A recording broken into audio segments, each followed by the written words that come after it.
الكريم أما بعد فأعوذ بالله من الشيطان الرجيم بسم الله الرحمن الرحيم إنما التوبة على الله للذين يعملون السوء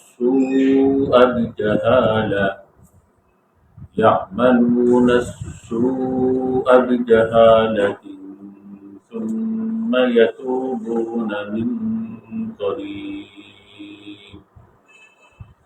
ثم يتوبون من قريب فأولئك يتوب الله عليهم وكان الله عليما حكيما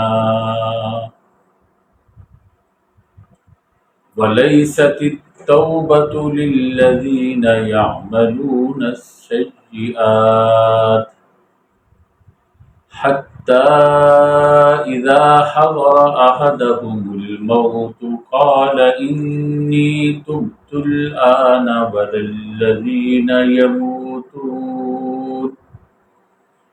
وللذين يموتون وهم كفار أولئك أعتدنا لهم عذابا أليما صدق اللہ العظیم۔ اللہ رب العزت نے پہلی آیت مبارکہ کے اندر توبہ کا تذکرہ فرمایا تھا کہ اگر وہ توبہ کر لیں، اپنی اصلاح کر لیں، تو فرمایا تھا کہ تم بھی مزید ان سے تعرض نہ کرو، انہیں پریشان نہ کرو۔ تو ان آیت مبارکہ کے اندر اللہ رب العزت نے توبہ کی قبولیت کی شرطوں کو بیان کیا ہے۔ توبہ بہت عظیم الشان عمل ہے۔ اللہ رب العزت توبہ کرنے والے کی توبہ سے بہت زیادہ خوش ہوتے ہیں۔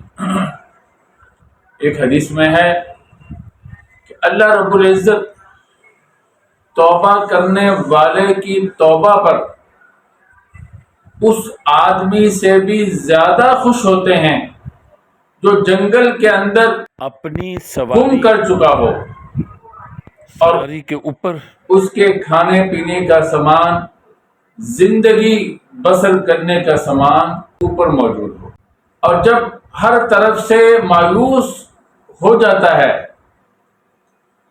تو وہ ایک درخت کے نیچے آ کر لیٹ جاتا ہے مرنے کے لیے کہ اب میں مر جاؤں گا، اس لیے کہ پانی بھی نہیں اس کے پاس، کھانے کی بھی کوئی چیز نہیں ہے، سواری بھی گم ہو چکی ہے کہ جس پہ بیٹھ کر وہ کھانے پینے کا سامان آسانی سے کر سکتا ہے۔ تو وہ لیٹ جاتا ہے کہ ابھی میں مرتا ہوں۔ اچانک کیا دیکھتا ہے کہ وہ سواری جس کے اوپر اس کا کھانے پینے کا سامان تھا جو گم ہو چکی ہے وہ اس کے سامنے کھڑی ہے۔ کس قدر وہ خوش ہوگا، وہ خوشی سے، شدت خوشی سے وہ کہتا ہے اللہم انت عبدی وانا ربک، کہ اللہ تو میرا بندہ ہے، میں تیرا رب ہوں۔ اس قدر اسے خوشی ہوئی کہ وہ الفاظ ادا کرنے میں بھی خطا کر بیٹھا۔ تو اللہ رب العزت کسی بھی توبہ کرنے والے بندے کی توبہ سے اس سے بھی زیادہ خوش ہوتے ہیں۔ ایک حدیث میں ہے اللہ رب العزت اپنا ہاتھ دن کو بھی پھیلاتے ہیں اور رات کو بھی پھیلاتے ہیں تاکہ دن کے اندر گناہ کرنے والا رات کو لوٹ آئے، اللہ اس کی توبہ کو قبول کر لیں، اور رات میں گناہ کرنے والا دن کو لوٹ آئے تاکہ اللہ اس کی توبہ کو قبول کر لے. اور یہ معاملہ جاری رہتا ہے حتیٰ کہ سورج مغرب سے طلوع ہو جائے. جب سورج مغرب سے طلوع ہو جائے گا پھر توبہ قبول نہیں. اور ایک روایت میں ہے کہ شیطان نے کہا اے اللہ میں اس وقت تک، چونکہ آپ نے میرے اوپر اپنی لعنت جو ہے آپ نے میرے اوپر کی ہے اور آپ نے مجھے اپنی رحمت سے مایوس کر دیا ہے، تو میں اس وقت تک انسانوں کو نہیں چھوڑوں گا جب تک ان کے جسم میں روح موجود ہوگی. اللہ رب العزت نے فرمایا میں بھی ان کو اسی وقت تک معاف کرتا رہوں گا جب تک ان کے جسموں میں روح موجود رہے. ایک حدیث میں آتا ہے اللہ رب العزت انسان کی توبہ قبول کرتے رہتے ہیں ما لم یغرغر، جب تک غرغرے کی حالت، نزع کی حالت نہ پیش آ جائے اس وقت تک اللہ رب العزت انسان کی توبہ کو قبول کرتے رہتے ہیں. غرغرہ کا مطلب یہ ہوتا ہے کہ گلے میں پانی ڈال کر گھمانا اور اسے نہ نگلنا، وہی گھماتے رہنا. مطلب یہ ہے کہ جب تک انسان کی روح انسان کے حلق میں نہیں پہنچ جاتی، یعنی یہ فرشتوں کا معائنہ نہیں کرنے لگتا، دوسرے عالم کو نہیں دیکھنے لگتا، اس وقت تک اللہ رب العزت اس کی توبہ قبول کرتے ہیں. جب دوسرا عالم نظر آنا شروع ہو جاتا ہے تو اس وقت توبہ اختیاری نہیں رہتی، پھر تو ہر آدمی مجبور ہو کر توبہ کی طرف بھاگتا ہے، اس لیے کہ حقائق کھل کر اس کے سامنے آ جاتے ہیں. تو اس لیے اس وقت کی توبہ قابل قبول نہیں. حتی اذا ادرکہ الغرق قال آمنت انہ لا الہ الا الذی آمنت بہ بنو اسرائیل. تو جب فرعون کو غرق نے پا لیا، جب فرعون ڈوبنے لگا تو فرعون بھی کہنے لگا میں بھی ایمان لے آتا ہوں. اللہ تعالیٰ نے کیا فرمایا الآن وقد عصیت قبل وکنت من المفسدین. اب تیرا ایمان قابل قبول نہیں ہے. اب تو کہتا ہے میں ایمان لے آیا ہوں اور اس سے پہلے تم نے زمین میں فساد برپا کر رکھا. تو جب تک انسان دوسرے عالم کا معائنہ نہیں کر لیتا اس وقت تک اس کی توبہ قبول کی جاتی رہتی ہے. ایک حدیث میں آتا ہے پہلی امتوں میں ایک آدمی تھا، اس نے 99 قتل کیے اور پھر اس کا توبہ کا ارادہ ہوا تو اس نے لوگوں سے پوچھا مجھے کسی ایسے آدمی کے بارے میں بتلایا جائے جو سب سے زیادہ علم رکھتا ہو. لوگوں نے ایک آدمی کے بارے میں بتلایا تو وہ آدمی عبادت کرنے والا تھا، عابد تھا مگر بڑا عالم نہیں تھا. اس نے جا کر اس سے پوچھا کہ میں نے 99 قتل کیے ہیں، کیا میری توبہ بھی قبول ہو سکتی ہے؟ کیا میں بھی توبہ کر سکتا ہوں؟ مجھے بھی معافی مل جائے گی؟ اس نے کہا یہ کیسے ممکن؟ تو نے 99 لوگ قتل کیے ہیں تو کس طرح تجھے معافی مل جائے گی؟ اس نے اس کو بھی قتل کر دیا، پورے 100 کر دیا اس نے. پھر اس کے دل میں اللہ کا خوف پھر آیا، پھر لوگوں سے پوچھنے لگا کہ کوئی آدمی ایسا ہے جو سب سے زیادہ علم والا ہو. لوگوں نے ایک آدمی کے بارے میں بتلایا، وہ بڑا عالم تھا. یہ اس کے پاس گیا، اس نے کہا تیری توبہ کیوں قبول نہیں ہوگی؟ تیری توبہ کے درمیان اور تیرے درمیان کون حائل ہو سکتا ہے؟ تو ایسے کر فلاں بستی میں چلا جا، وہاں لوگ اللہ کی عبادت کرتے ہیں، تو بھی ان کے ساتھ اللہ کی عبادت میں مصروف ہو جا، دوبارہ اپنی بستی کی طرف لوٹ کر نہ آ۔ یہ توبہ کی غرض سے چلا، ابھی آدھے راستے میں پہنچا تھا تو اس کی موت کا وقت آ گیا۔ رحمت کے فرشتے بھی آ گئے اور عذاب کے فرشتے بھی آ گئے۔ عذاب کے فرشتے کہنے لگے کہ اس نے کبھی نیک عمل نہیں کیا، اس لیے ہم اسے لے کر جائیں گے۔ رحمت کے فرشتے کہنے لگے کہ یہ توبہ کے ارادے سے چلا تھا، مگر زندگی نے اس کا ساتھ نہ دیا، تو اس لیے ہم زیادہ حقدار ہیں کہ اس کو لے جائیں۔ اللہ رب العزت نے انسانی شکل میں ایک فرشتہ بھیجا، اس نے آ کر ان کے درمیان فیصلہ کیا کہ تم ایسے کرو، جگہ کی پامائش کر لو، اگر جس طرف سے آیا ہے اس طرف کے قریب ہے تو عذاب کے فرشتے لے جائیں، اگر جس طرف جا رہا ہے اس کے قریب ہے تو رحمت کے فرشتے لے جائیں۔ ایک حدیث میں آتا ہے اللہ رب العزت نے اس جگہ کو جس طرف جا رہا تھا اسے کہا کہ قریب ہو جاؤ، اور اس جگہ سے جس طرف سے آ رہا تھا اسے کہا دور ہو جاؤ۔ اور یہ بھی ایک روایت میں آتا ہے کہ جب وہ مرنے لگا اور مرتے مرتے اپنا سینہ گھسیٹ کر اس طرف مزید آگے ہو گیا، یعنی اس قدر اس کے دل میں سچی تڑپ تھی، طلب تھی، ورنہ آپ صدری ہی اپنے سینے کے ذریعے سے گھسٹ کر تھوڑا سا مزید اس طرف ہو گیا۔ تو اللہ رب العزت کی رحمت جوش میں آئی تو اللہ نے اس جگہ کو قریب کر دیا، اس کو دور کر دیا، چنانچہ اس کو رحمت والے فرشتے لے گئے۔ تو اللہ رب العزت کے ہاں توبہ کی بہت زیادہ قدر ہے، اس لیے جب بھی کوئی گناہ ہو جائے فوراً توبہ کرنی چاہیے۔ مگر توبہ کی قبولیت کی چند شرطیں ہیں۔ پہلی شرط یہ ہے ان یقلع عن المعصیۃ، جو گناہ کر رہا ہے اس گناہ کو چھوڑ دے۔ اگر کسی کا حق دبایا ہے تو اس کا حق اسے دے دے،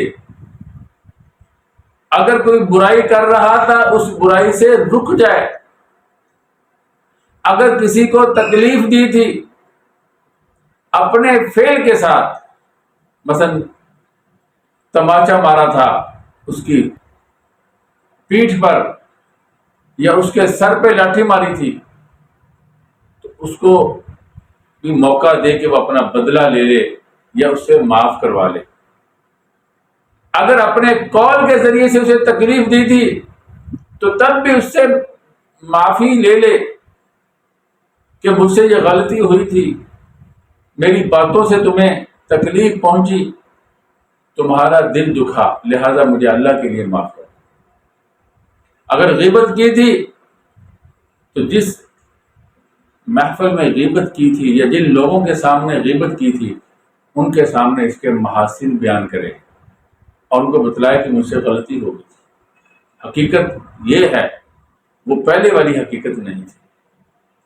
اگر اس کو بھی علم ہو چکا تھا جس کی غیبت کی ہے تو اسے معاف کرو، یعنی جس معصیت کے اندر مبتلا ہے اس معصیت کو چھوڑ دے۔ اور دوسری شرط یہ ہے وَأَن يَنْدِمَ عَلَيْهَا، اس معصیت پر شرمندہ بھی ہو۔ آپ کہتے ہو تو میں معافی مانگ لیتا ہوں مگر یہ معافی کی چیز نہیں ہے، ایسے معافی نہیں ملتی۔ اس پر شرمندہ ہو، ندامت ہو، احساس ہو تو تب توبہ قبول ہوتی ہے۔ اگر شرمندگی نہیں ہے، ندامت ہی نہیں ہے، تو توبہ قبول نہیں ہوتی۔ تیسری شرط یہ ہے ان یعزم اللہ یعود الیہا ابدا، یہ پختہ ارادہ کرے کہ دوبارہ اس کی طرف لوٹ کر نہیں آؤ گا۔ جب بھی گناہ سرزد ہو جائے تو یہ تینوں شرطیں توبہ کے اندر پائی جانی ضروری ہے، تب توبہ قبول ہوتی ہے۔ اگر کسی آدمی کا حق مارا ہے تو اسے معاف کرانا بھی ضروری ہے، جیسا کہ میں نے انہی شرائط میں اس کی کچھ وضاحت کر دی۔ اور اسی طرح یہ بھی ضروری ہے کہ اخلاص کے ساتھ توبہ کرے۔ کسی مصلحت کی بنا پر، کسی کے دباؤ کی بنا پر دل سے رضامند نہیں ہے، کسی نے دباؤ ڈالا ہے تو کہتا جی میں معافی مانگتا ہوں، دل میں احساس ہی نہیں ہے، تو پھر بھی معافی قبول نہیں ہوتی۔ اور یہ بھی ضروری ہے کہ جس وقت توبہ کر رہا ہے وہ توبہ کا وقت ہو۔ ایک تو وقت ہر انسان کے اعتبار سے ہوتا ہے کہ اپنی موت سے پہلے توبہ کرے، دوسرا یہ ہے عمومی لحاظ سے جب سورج مغرب سے طلوع ہو جائے گا تو توبہ کا وقت ختم ہو جائے گا۔ تو اگر ان شرطوں کے ساتھ توبہ کی جائے تو اللہ رب العزت توبہ کو ضرور قبول کرتے ہیں۔ چنانچہ اللہ تعالیٰ فرماتے ہیں انما التوبۃ علی اللہ، توبہ اللہ کے ذمہ ضروری ہے کہ اسے قبول کریں۔ یہ اللہ نے اپنے ذمہ محض اپنے فضل، اپنے احسان سے اپنے ذمہ لیا ہے کہ جو بھی توبہ کرے گا میں اس کی توبہ ضرور قبول کروں گا۔ انما التوبۃ علی اللہ للذین یعملون السوء بجہالۃ، بے شک اللہ رب العزت کے ذمہ اس کی توبہ قبول کرنا ضروری ہے جو برائی کرے جہالت کے ساتھ۔ یعنی اس کا یہ مطلب نہیں کہ ناعلمی سے کوئی کام ہو گیا ہے تو اس کی توبہ قابل قبول ہوتی ہے، نہیں، جہالت سے مراد ہے کوئی بھی کام جو اللہ تعالیٰ کی معصیت کا ہو، بھول کر کرے یا جان بوجھ کر کرے، وہ جہالت ہی شمار ہوتا ہے۔ وجہ اس کی یہ ہے کہ وہ اس کے انجام سے جاہل ہے، اس کے وبال سے جاہل ہے، اس کے اوپر اللہ کی جو ناراضگی نازل ہوگی اس سے جاہل ہے۔ تو اس لیے تمام امت کا اتفاق ہے کہ جہالت سے یہاں مراد بیوقوفی ہے۔ یہ مراد نہیں ہے کہ اگر جان بوجھ کر کرے گا تو اس کی توبہ قبول نہیں ہوگی، نہیں، جہالت سے مراد ہر معصیت ہے، جو بھی معصیت وہ کرے گا وہ جہالت ہی میں شمار ہوگی، آمدن کرے یا خطأً کرے۔ تو اللہ رب العزت فرماتے ہیں جب برائی کرے تو اللہ سے معافی مانگے، اللہ اس کی توبہ کو قبول فرما لیں گے۔ ثم یتوبون من قریب، پھر جلدی سے توبہ کر لے۔